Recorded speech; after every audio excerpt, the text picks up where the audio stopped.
just prior to opening the hearing on 12:59, for the purposes of people who are listening online, we are going to set time certain. We will be done with testimony by 11:45. So we will give between 20 and 25 minutes. For the proponents, it looks like there's about 4 people, 3 in the room and 1 online for proponents, and the remainder of the time for the opponents. And then we will have a debate amongst our committee on the bill. After that, when we have time, we have a number of hearings to have this afternoon and had some this morning. And so I just want to make sure that everybody knows the expectations. And we will open the hearing on 12:59, and the clerk will read the short title. Relating to requiring the state to observe standard time year-round and to daylight saving time. And we welcome the prime sponsor. Yep.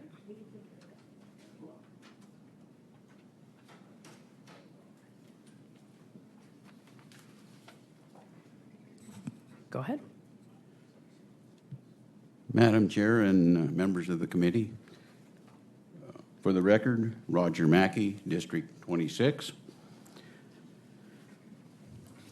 House Bill 1259 is stop changing the clock. I've amended, I made some amendments I'm passing out now to just put triggers in. We don't need to change the clock. We can leave it as it is until everything comes together so that all the North Dakota, South Dakota, and Montana will change their clocks with us.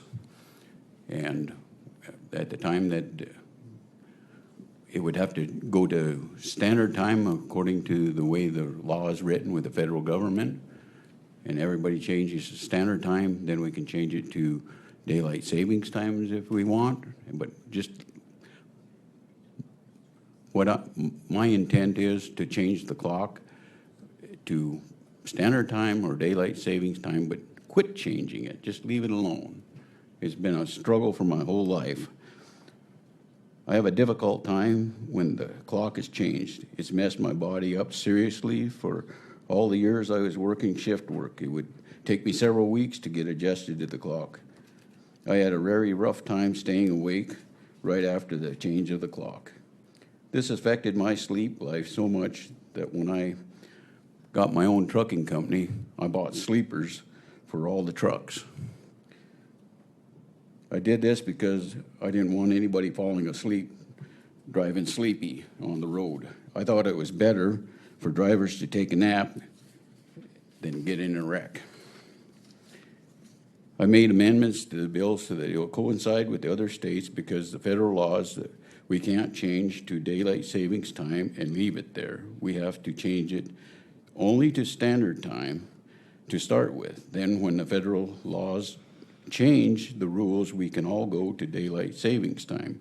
And I got triggers for both of them. To trigger it to standard time, everybody gets it when all the states get together, then we'll be standard time all together. And then when the states or the federal government changes, then we can all change to daylight savings time. Can you help me walk through the amendment? I just want to make sure I understand it because the way I read it was a little different than what you just said. So I want to make sure. So section 1 is moving us to permanent standard time. Yep.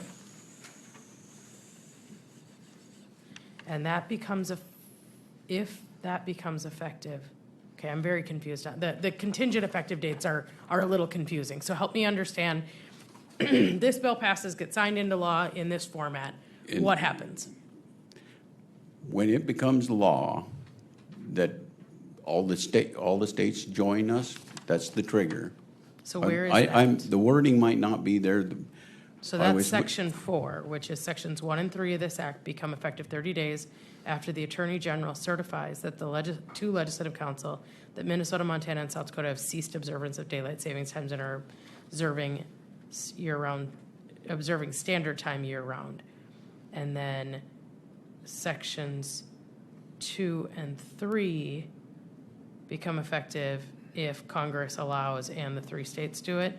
So it could, theoretically, we could have to move twice if everybody else did that. Yes. But nothing would change unless the other 3 states. We would continue as if we are today. Correct. Okay.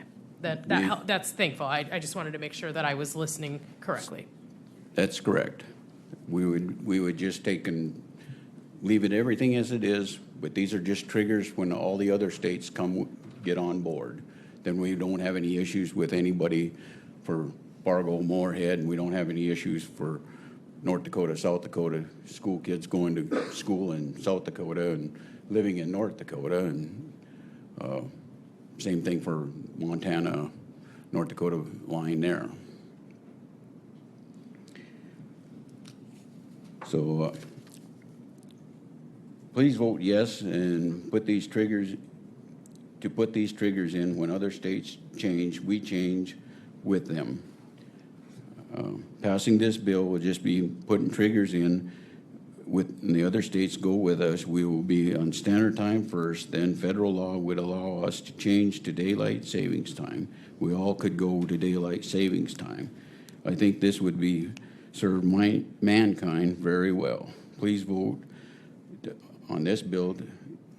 Vote yes on this bill to encourage the other states to pass this type of legislation. Thank you very much, Madam Chair and committee members. Any questions for Representative Maki? Thank you. Further testimony in favor? You two battle it out. You go first. All right, thank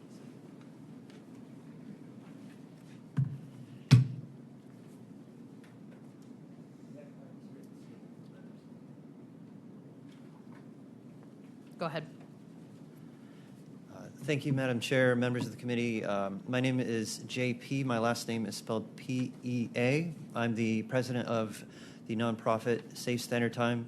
I'm originally from Iowa, but I recently moved to Arizona to get away from daylight saving time. I'm also the co-chair of the Coalition for Permanent Standard Time, a group effort with 8 nonprofits for health and safety. We're here to ask for your yes vote on House Bill 1259. Daylight saving time does not create daylight. It is a mandate to wake early and to sleep less. When you spring your clock forward an hour, you're making your alarm clock sound an hour earlier the next day and every day after there until you put it back to standard time. That leads to a chronic deprivation of sleep, an average of 19 minutes less every single night. The added light in the evening can make it harder to fall asleep, and then the darkness in the morning makes it harder to wake up. Daylight saving time costs hundreds of lives and millions of dollars each year, and I would warn that permanent daylight saving time has proven to cost even more, as it would put the sunrise past 8 o'clock in the morning when most school and work starts for 3 to 5 months, in some parts of the state, even almost until 10 o'clock in the morning.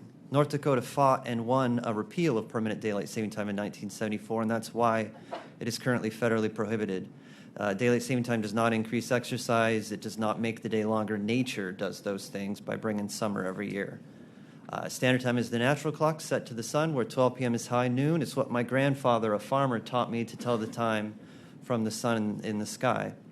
It balances morning and evening light fairly for everyone, and that morning light is especially important for school children, for commuters, for outdoor laborers, for service personnel. It's best for our sleep, our mood, our health, our safety, our education, and our productivity. This is the endorsement of the American Academy of Sleep Medicine, American Academy of Neurology, and the National Safety Council, even Bloomberg Editorial Board. Arizona, Hawaii, 5 territories, and most nations observe permanent standard time. Mexico recently adopted permanent standard time. North Dakota had permanent standard time until 1966. And more states now are looking at bills like this than ever before, including Nebraska, Kansas, Missouri, Texas, and many more. Gallup recently found that most Americans want standard time, not daylight saving time. And again, standard time is federally pre-approved, so it could be put in place whenever your state is ready. While I would prefer only permanent standard time, I commend the author for introducing the amendment that keeps daylight on the table for those who feel that that's important. And I especially commend the addition of the triggers to keep you in sync with surrounding states. I would ask you please to support this bill. It is the quickest way to end the clock change that is so disruptive to our health, safety, and our business. Thank you very much. Mr. P., I noticed what you handed out and what you read were not the exact same thing. Would you be willing to submit what you read to our clerks? Yes, I may. I can Thank do you. that. We'll get you the email address. Thank you. Thank you. Any questions for Mr. P.? So I've had a couple people reach out and ask me, they are very opposed to permanent daylight savings, even if it was federally allowed, because something about the light waves and I'll be honest, I got a little lost. The nurse in me didn't quite understand the science, and so if you could help tell us, that would be great. Yes, so with standard time, we get an equal amount of light in the morning and the evening. And we need morning light when we wake up to stimulate a release of cortisol in the body. Cortisol is commonly known as a stress hormone, but it's also the hormone that helps you wake up in the morning when you see that light. Also, in the evening, when the sun sets and then it gets dark, that stimulates a natural release of melatonin, which helps you feel drowsy, gets you ready for bed. With daylight saving time, it makes you set your alarm clock an hour earlier than standard time. So most people are waking up now with daylight saving time in the dark by an alarm clock. So they're sleeping less, and when they wake up, they feel groggy and slow and less alert, and they're drinking more coffee. So it leads to drowsy driving in the dark, which is unsafe, and it has a wear and tear on your body when you're not getting enough sleep. Also, when it keeps the sun up an extra hour late in the evening, that can be harder to put yourself or your family to bed on time because, if the sun's still up, I don't feel sleepy. I need the sun to go down and then feel ready for bed. Does that help answer the question? It does. I would just, as a former night nurse, I would argue that not everybody gets up and goes to bed at the same time, and so I think that makes some assumptions. Now, it is probably for more people than it is not that they live on a certain schedule, but I think we... Yes, I would consent that this can vary a lot on the individual level, but for the most part, humans are diurnal. We prefer to sleep at night and be awake during the day, and shift work statistically can be harmful to your health. Okay. Any further questions for Mr. P? Senator Barta. Well, Madam Chair and Mr. P, you made a reference to contributing to deaths. How is that determined? Well, historically, when we've tried permanent daylight saving time, it increases the amount of fatal car accidents significantly.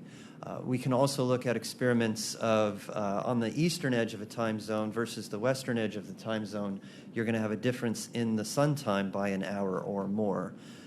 North Dakota, most of the state being on the western edge of the time zone, already has a much later sunrise and sunset than, say, Wisconsin on the eastern edge of the central time zone.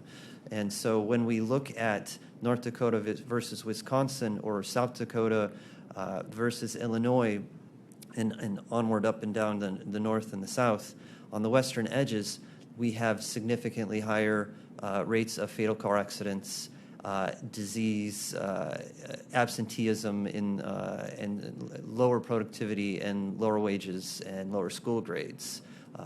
And these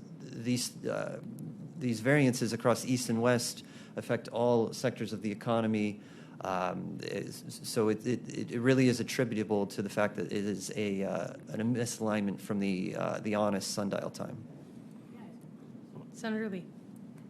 How did you determine that there's a causal relationship between what the clock says and whether there are accidents and illnesses and all these other things that you're talking about that result from it? Yes, thanks for the question. So there are many studies across decades involving millions of citizens showing that across all latitudes and across all sectors of work, that the further west you are, you have a higher rate of fatal car accidents and chronic illnesses. So there's a correlation, but do any of them prove causation? The causation, There's a strong correlation. But is there no other factor involved as far as environment, work, all of those kinds of things? So I'm just trying, as somebody who's got a science head, I'm trying to figure out how the researchers connected the two. Yes, thanks for the question again. The fact that this proves so, no matter what latitude you're at and no matter what type of work you're doing, is a strong indicator that it is due to the circadian misalignment of having an artificially later sunrise and sunset.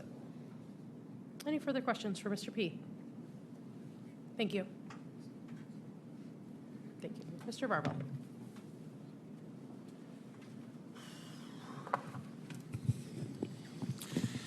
Madam Chairman Roers and members of the Senate, State, and Local Government Committee. My name is Andrew Alexis Varvel. I live in Bismarck. I'm going to be speaking to the bill that I know, the one that came in from the House, because I haven't read the proposed amendments. That's the bill Please that we have, understand. so that is appropriate. So Okay. I won't say that I like House Bill 1259 that came from the House. I love it. I really, really like it. Please. If the North Dakota legislature passes House Bill 1259, which would not be the first time when our state effectively got rid of daylight savings time. The 28th legislative session also did this in 1943. During World War II, President Franklin Delano Roosevelt imposed daylight saving times. This was called wartime during that era, onto the United States throughout the entire year.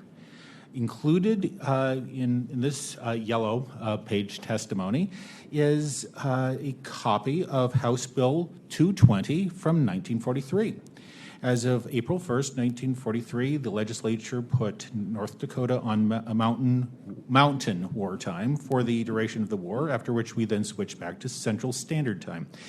And if you look throughout the Century Code, it is implicitly referenced in section 10143. Personally, I don't really care whether North Dakota is on Central Standard Time or Mountain Daylight Time. But I do care about keeping our time the same throughout the year, and it is exasperating to have our clocks going back and forth every spring and every autumn. The funny thing is, I really like the idea of sharing half the year with Minnesota and half the year with Montana. This would be an expression of political equilibrium in our state, because with ourselves being on the border between the West and the Midwest, we should be in a situation where neither Eastern nor Western North Dakota becomes any more disadvantaged than the other. I do think that deciding on a time zone should be a local option among the counties. If the counties in the Southwest don't want to share their time zone with California during the summer, they should be welcome to adopt Central Standard Time, or just call it Mountain Daylight Time. It's semantics, really. But and if daylight time is wonderful for recreation, let's have Mountain Daylight Time, like we did 80 years ago. Ideally, I hope we could have a standard clock through our state. That's just my ideal. Personally, I think counties should have a choice between Central Standard Time and Mountain Daylight Time. And actually, if we want to put our state on Mountain Standard Time, okay, fine. But I understand very well that being on Mountain Time is an expression of cultural identity, and to some extent you could see that for Central Time. But what we really shouldn't be doing is putting our state onto Eastern Time or Atlantic Time just to ensure more sunlight in the evening. That would be way too much like Xinjiang province of communist China, and they're on Beijing time. So when it comes to getting rid of daylight savings time, we've done it before during World War II, and we can and really should do it again. Please give House Bill 1259, at least the one that I'm aware of, a strong do pass recommendation, as is. Thank you for your time, and I am open for questions from this committee. Senator Braunberger. Thank you, Madam Chair. Mr. Varvel, when we did this in 1943, did the states around us also do this during the standard? Do you know? Madam Chairman Roers, Senator Braunberger, I don't know. I simply do not know. I suspect that North Dakota just did what it did. But I don't honestly know whether there was any coordination. The North Dakota state legislature didn't much coordinate with anybody in those days. I'm getting some thumbs up that is a correct assessment from the crowd. So any further questions for Mr. Varvel? I appreciate the color coordination between the paper and the shirt and the sunshine. So, yes. Further testimony in favor. Testimony in favor. We will go to the person online. Oh, you're going to need to, Khosla, I'm a oh, sleep hold on just a medicine- moment. Okay, can you start over? We had you muted on our end, so if you No could start worries. over by introducing yourself. Thank you.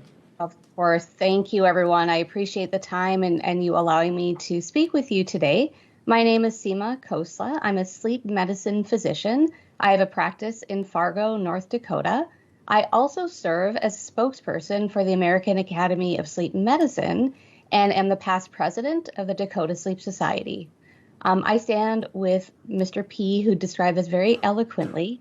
We know that permanent standard time is the most physiological time, meaning that this is what our body understands. It's important to have the sun at noon is what we expect it to be right over our heads.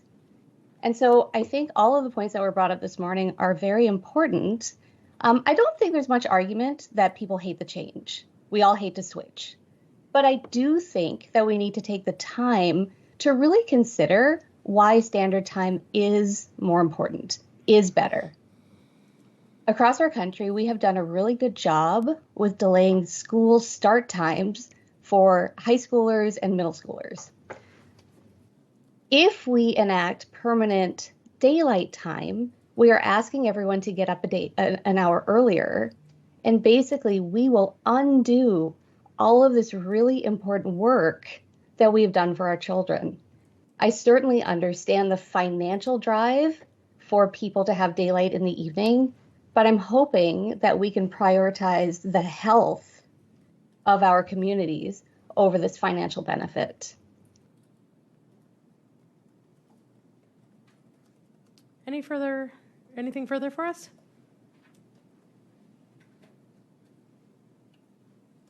Any questions for Dr. Khosla? Committee members? Thank you. Thank you. Any further testimony in favor? Further testimony in favor? Testimony opposed?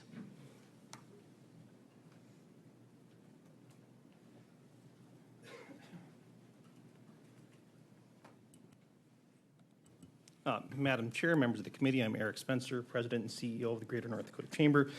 We're here opposed to House Bill 1259. We have submitted our testimony online, so we don't have any handouts. But eliminating daylight savings time does have significant economic implications for our state, especially for border communities, construction companies, and tourism-related businesses. These include disruptions to interstate commerce, and that's because North Dakota doesn't operate in a bubble. Keeping standard time while most of the country observes daylight savings times would throw off scheduling for industries tied to national markets and transportation. It would also negatively impact our workforce, and that's because North Dakota relies on seasonal workforce, especially in the construction industry. Passage of this bill would take away usable daylight that industry relies on. It certainly create border town confusion, and that's because residents and businesses move seamlessly across borders. If North Dakota stays on standard time while Minnesota observes daylight savings times, these cities will be split between two time zones for half the year, creating logistical headaches for businesses, consumers, and hours of operation. And then finally, it's going to impact tourism and retail. When the sun sets earlier, people head home sooner. Restaurants, entertainment venues, and retail businesses thrive on summer evenings, and an earlier sunset could mean lost revenue and a competitive disadvantage with our neighbors in Minnesota. Maintaining daylight savings time is crucial for the continued success of our state and for ensuring that businesses can operate at full potential. We urge a do not pass on House Bill 1259 and would stand for questions. Any questions for Mr. Spencer? Thank you. Further testimony opposed? Good morning, Madam Chairman, members of the committee. For the record, Jim Upgren. I am a citizen of Bismarck. First, I want to make it perfectly clear that I am testifying as a private citizen. I am off the clock right now, and this is simply my personal opinion. I'm not going to read through my entire testimony. You guys have it online. I'm going to keep it brief. I know a lot of people want to speak. Essentially, I'm coming at this kind of more from, a recreational type standpoint, time with the family and that type of thing. Our summer in North Dakota is short enough the way it is. Taking advantage of, some hours in the evening for some outdoor recreational activity I think is important. Even into the fall, I know a lot of our fall activities for our kids, a lot of the outdoor activities, your practices are going to take place after school hours. I know, for example, my son played soccer a few falls ago, and practice started at 6 p.m. And by the time we got to mid-October, the end of the season, sun was going down right as practice was getting done. And so if we were to, move the clock back, that would cause some issues with that. Also, really quickly, I took my boys up to the playground, the school playground, last week one night after supper, that one night when it was like 60 degrees out or whatever. And they ended up running into some friends of theirs. And they ended up kind of starting an impromptu game of soccer that went until about 8 o'clock at night, pretty much until all the dads said, okay, guys, time to go home and go to bed, Again, that type of thing. We probably wouldn't have even gone to the park that night had the clock been an hour earlier. The only other thing that I'll mention is that, I've heard the argument mainly from parents where they say, well, it's impossible to get the kids out of bed for a week after we do the daylight savings thing. I have an 8-year-old and a 6-year-old. I've never experienced that with my boys. And I'm not trying to discredit other people's experiences. That's just been my experience. So, Madam Chairman, members of the committee, that concludes my testimony. I'm happy to answer any questions. Any questions for Mr. Upgren? Thank you. Thank you. Further testimony in opposition? Chairwoman Roers and committee members, my name is Cole Higlin, Public Policy Chair for North Dakota Recreation and Parks Association. We have submitted our testimony online in opposition, and I know an email from a lot of our user groups from across the state of North Dakota, which we represent over 900 individuals. Our user groups, our facilities, as you've talked, there's a lot of professionals that are supportive of this. I'm not going to get into technical things. My dad's always said keep things common sense. And I grew up in eastern Montana. Close the blinds if you want to go to bed earlier and if you want darkness. I mean, that's really as simple as this could be. With all the testimony that's been stated in regards to having this extra hour of sunlight, on March 9th, we springed ahead. We now have sunlight till 8 o'clock, and the statements have been previously said about going to soccer and having 3 hours after school or getting off work at 5, having to go recreate, whatever your activity may be. I did pull up some information in the fall that I think is kind of interesting. When we get into August and you get back to school, right? It's dark by 8:52 by springing ahead. It will now be an hour earlier, so now we're at 7:52, and it goes on every month an hour earlier. We want to extend that into October, and we realize in November that you're going to fall back. But keeping this daylight savings is important to not only recreation, but think of our golf courses, our sister cities on the western part of the state who are already in Mountain Time, and we're on Central Time. It's going to be light out at 4:30 a.m. How do we get employees to go to work at that time? And now it's darker even earlier. So those are some concerns as far from a staffing. We understand that there are caps being presented currently to our budgets, and now we're going to reduce an hour on the back end for all of our facilities that are fee generated. That's going to be an impact to us from a financial standpoint. By the way, we do support the caps that are being presented as is so far. I want to make sure we clarify that. But reducing more hours on the back end where we have to generate revenue by our facilities is the only option that we have. Park districts only have property tax, state aid, and the fees that we charge for our facilities. So by reducing the hours reduces operation. And I think that goes back to the comment that was made earlier about tourism. We drive people to this community. I was in Arizona last week, played golf, recreated. It's a 2-hour time change. It took me 2 days to kind of get accustomed to it. I flew home. I was fine by the next day. So yeah, we have to adjust, we have to pivot, but I think the state of North Dakota and all of you that are elected use common sense, and that's why I think we're so successful. So I will stand and hope that you oppose House Bill 1259 and stand for any questions that you may have. You brought up the economic lost revenue. I did wonder why there wasn't a fiscal note involved with this, because I think we would find, with state facilities, especially because that's where a fiscal note comes from, the number of ball diamonds and parks and et cetera and golf courses that we would suddenly need to have lighting for them Correct. to be usable for more hours of the day. So, No, very correct. any questions for Mr. Higlin? Thank you. Thank you. My favorite thing is watching you guys try and figure out who's going next. Like, stand up. No, you. It's the most North Dakotan thing ever. It's like, no, you go first. Good morning, Madam Chair, Senators. My name is Jonathan Malaterre from Minot. This bill, House Bill 1259, I believe is a clear and present danger to the economics and optics to our society here in North Dakota. Mainly transportation. I haven't seen anything from the airlines or trains or trucking companies Because if you take a trucker from Minnesota, starts at 1 p.m., comes to North Dakota, he's going to end up at noon, goes to Dickinson, he's going to go back 1 more hour, and then he goes into Montana, he springs 1 more hour ahead. Now, truckers, they have logbooks. Now, North Dakota Highway Patrol, they're going to have truck regulatory people looking at the books thinking, how am I going to make sense of this here? That's going to cost a lot of time going through the log books because truckers are regulatory on how many hours they can spend on the road, and they can lose their CDL. Same thing with the trains. I live in Minot. My grandpa worked for BNSF, Burlington Northern Santa Fe Railroad, for over 40 years. There's a sign in downtown Minot for westbound trains. It says start mountain time, Sioux Tower.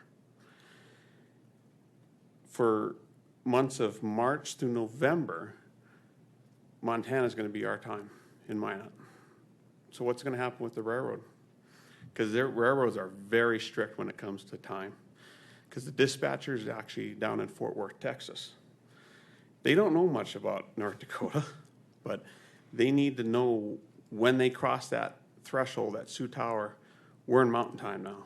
But yes, we're not changing the geographic of mountain or central time, but we're going to be in mountain time for, like I said, March to November, and then November to March, they're going to be an hour behind.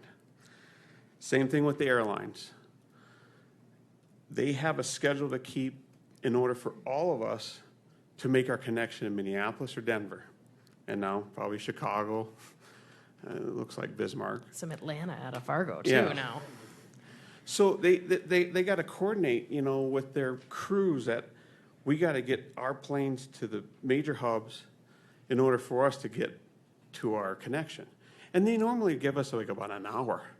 So they got to move an hour behind. So instead of the 5 a.m. flight in Minot or Bismarck, it's going to have to be 4 a.m. Fall, winter, they're going to have to go back.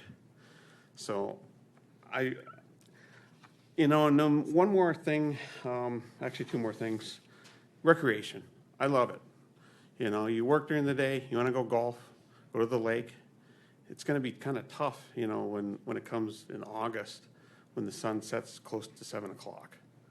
You're going to have a couple hours to get out to the lake. And, we cherish that time. Kids do. Kids go to school from end of August to end of May. It means they have about 2.5 months of recreation to stay outside. When I grew up, and I believe every parent now still, when the sun sets, come home. Well, now the sun's going to set at 7. They're going to sit at home 7, 8, 9, 10 o'clock. They can't go outside. And then if you move to standard time, the sun's going to rise around 4:44 in Minot. Well, kids can't go outside. It's against the law. It's curfew. But then we got to change that law now. Curfews are really strict in towns. So from 4:30, 5, 6, 7, they have to stay inside. So that's one thing. And then another thing I'm going to pick on Madam Chair because she's Fargo. So you're going to have people in bars in Minnesota that are going to, the bar closes at 1. So we're going to go over to North Dakota. It's midnight there. We'll have 2 more hours of consuming alcohol and having a good time. Then they're going to get back in their cars and go back over to Moorhead. That's what happened with Mandan and Bismarck. That's why Mandan's Central Time, because it creates a lot of chaos with drunk driving. And especially in a big metropolitan area as FM, you have almost 500,000 people over there, and it's growing by the day. That's a recipe for disaster. It's going to take more cops off the road to do DUI investigations and crashes, and just because people love to drink. I heard a study a long time ago that we consume more alcohol in North Dakota than Boston. And those are some hard Irishmen over there. So, but finally, I encourage all the citizens senators, representatives, and even our Governor Armstrong to contact our U.S. Senator John Hoeven and Kevin Kramer and U.S. Representative Julie Fedorchak and have them push forward on Congress Bill H.R. 139 and S 29. Those have been introduced into Congress, and it will make a permanent daylight savings time a standard time throughout the country. So I request to do not pass on this bill. And any questions? Can you tell me what your last name was? Malaterre. Can you spell that? Malaterre. I was not going to come up with that at all. Yeah. Any questions for Mr. Malaterre? There we go. Senator Braunberger. Madam Chair, I think this is more of a comment than a question, but I appreciate you bringing up transit because I think of the integration of the transit that we have in Fargo Moorhead where buses cross the Red River Bridge every single day back and forth, and that time change would be horrific in our community. Thank you. Yep, thank you. I hadn't thought of a few of the things that you brought, so I appreciate you being with us today. Any further questions for Mr. Malaterre? Thank you. Thank you. Further testimony opposed? Well, good morning, Madam Chair and members of the committee. For the record, my name is Cale Dunwoody. I serve as the Vice President of Public Policy at the Fargo Moorhead West Fargo Chamber of Commerce. And on behalf of our over 1,700 members, I respectfully offer testimony in opposition to House Bill 1259. We've had a lot of great comments already talking about the headaches that this would cause, specifically for transit and lives and things like that. And as somebody that represents the community on the border, this would be a drastic difference, much to the comments that have already been made about going between North Dakota and Minnesota. That's a trip that we make in Fargo Moorhead frequently, multiple times a day. There's often times I have meetings in Fargo in the morning and then meetings in Moorhead in the afternoon and then back to Fargo. And so we really think that this matter should be handled at the federal level. With multiple states and provinces surrounding our region, this really would create some burdensome delays, increased administrative costs for our businesses, and constant confusion and economic loss. As I talked about, we operate as a dynamic bi-state region in Fargo, Moorhead, West Fargo, with thousands of individuals living, working, educating, recreating across the border every single day. And so would just urge this committee to recommend do not pass on House Bill 1259 for the reasons that have been stated, and just really appreciate the opportunity to testify before you this morning. So would stand for any questions. Any questions for Mr. Dunwoody?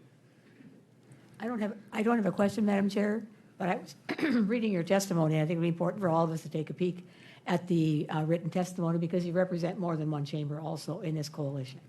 Correct, yes. And so we, Madam Chair and Senator Lee, we worked with our colleagues up in Grand Forks and Wahpeton to have a number of businesses sign on to a coalition letter in opposition to this bill. A lot of those businesses on that letter are small businesses that would be drastically impacted by this, that don't usually operate across different time zones and things like that. And so you are very correct. We are representing more than just us. And my colleague from Grand Forks is here as well, and would ask that he come up and share his comments as well, as they represent a border community in multiple cities in different states. So with that, happy to stand for any further questions. Any further questions for Mr. Dunwoody? Thank you. Yeah, thank you. Madam Chairman and members of the committee, Barry Wilfahrt, President and CEO of the Chamber of Commerce in Grand Forks. I represent 1,000 businesses in North Dakota and 100 businesses in Minnesota. We stand in opposition to this bill. I've submitted my testimony in writing. A couple of things I just want to point out, since I think we're trying to come up with reasons why this isn't a good idea. We have a lot of parents who will drop kids off in East Grand Forks at a Christian school and then have to drop a kid off at the public school in Grand Forks or vice versa. That's now going to, and a lot of times they're able to take 30 minutes off work in the morning to drop the kid off and 30 minutes in the afternoon to pick them up. Employers are pretty flexible. It would now take an hour and a half on each end of the clock. So now it becomes a 3-hour drop-off, pick-up kid situation. That's just an example that's been shared by a number of people to me. The proponents talked about the inconvenience of moving the clocks twice a year. I would argue it would be significantly more burdensome to change your clock mentally and just understanding what time it is when you're crossing the river for businesses, parents, multiple times a day, many times. It's really, really going to create a lot of confusion. So for those additional reasons, in addition to everything else I have in my written testimony, we stand in opposition to this bill. Any questions for Mr. Wilfahrt? You're good, thank you. Sorry. Further testimony in opposition. Hello, Chair Roers and members of the Senate State and Local Government Committee. My name is Felice, and I'm here with Mandan Baseball Club. A lot of people have already hit on a lot of the points that I was going to talk about, so I'm not going to, I know we're running short on time, so I'm just going to reiterate a few points that pertain to us particularly. Mandan Baseball Club depends on extended daylight hours for practices and games. Referring to standard time would mean earlier sunsets cutting into already limited outdoor opportunities. This would force leagues to reduce participation, shorten practices, or rely on costly artificial lighting, an expense many communities cannot afford. For example, when school is out, our programs run until 9:30 p.m. In the spring, when school is still in session, our programs run until dark, often around 8 p.m., give or take. Losing an hour in the evening would have a profound impact on our ability to provide kids with the opportunity to play baseball. Additionally, we host tournaments that attract teams from across the region, bringing visitors who spend money at local hotels, restaurants, and businesses. These events generate tax revenue that directly benefits our communities, contributing thousands of dollars annually to local businesses and city services. Losing an hour of daylight would limit the number of games we can schedule each day, which could reduce participation. For some of those reasons, I urge the committee to reject House Bill 1259. Thank you for your time, and I can stand for any questions. Any questions for Ms. Felice? Thank you. For the record, Terry Effertz, representing both TechND and the City of Fargo. We urge a do not pass. I'd stand for any questions. Any questions for Ms. Effertz?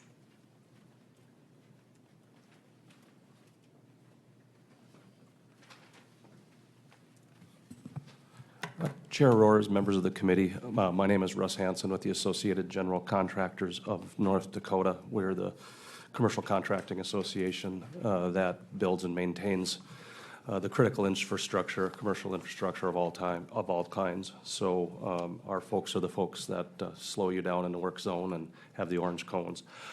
I'm passing out testimony that was uploaded, but unlike the one I uploaded a couple days ago, this one has the right date on it. So I wanted to give you a physical copy of that, and my apologies for my sloppiness. Just very, very quickly, ditto the comments Mr. Spencer made about the impact on the construction industry, and just wanted to point out in the middle portion of my brief testimony a real-life example. And we have lots and lots of daylight hours in North Dakota, and we do have a very short construction season here, amongst the shortest in the nation. And the thought is, you have lots of daylight in those hours. Why don't you just make it up on one end or the other?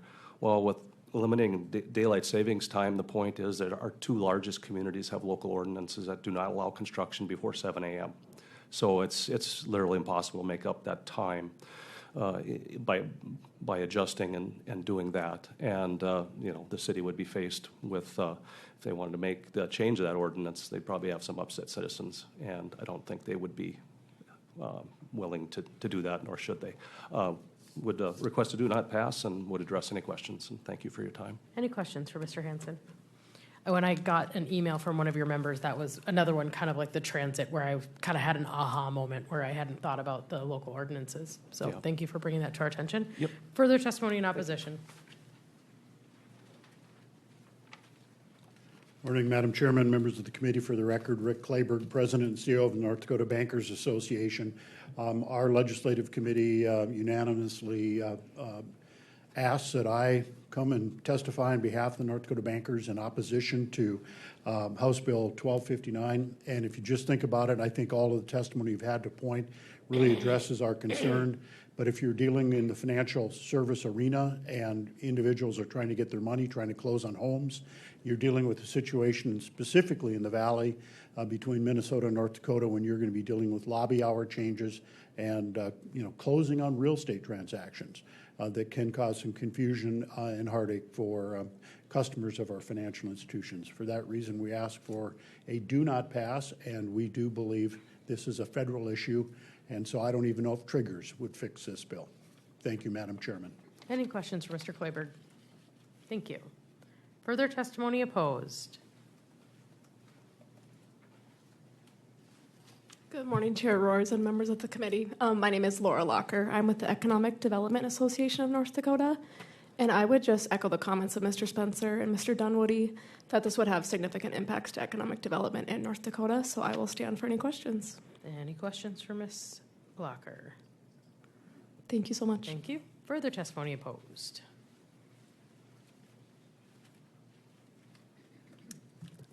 Madam Chair, members of the committee, for the record, Ryan Skor, resident of Northeast Bismarck on the northern edge of District 8. All of the topics that have been touched on here previously kind of echo my sentiment. However, I did want to come at it from a parent's perspective.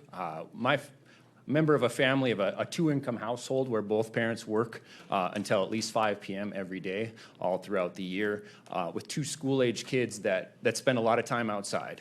That's what we want to do when we get home. That's how we get out. That's how we exercise. That's how we, spend time with our family is outside. The summer is the best time to do that. That's one of the reasons we're here in North Dakota is it's not the winter. It's the summer when the weather is as good as it gets and we want to be outside.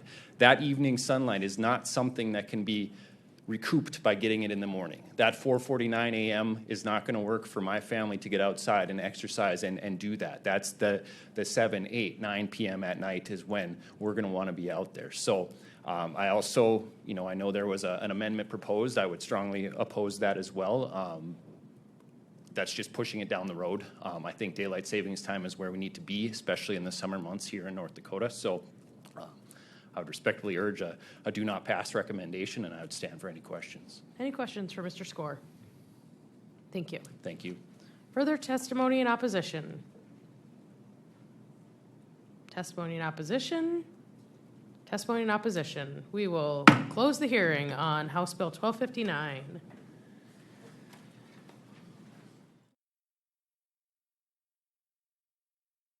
Just so you guys know, we aren't going to get to 1259 today. So if you don't want to hang out and listen to all of our conversation, we have a bunch of bills with fiscal notes and stuff that we have to take care of first. So. Okay. Well, I just wanted to state the amended copy that I gave all to you guys. Yep. They haven't seen anything on that. Understandable. Yep, I understood that when they could only give us testimony on what was in front of them. So I appreciate that. May I ask, will there be discussion and vote on the bill today? I don't know. It depends upon how well the other ones go. I have no idea. So, okay, sounds good. Thank you.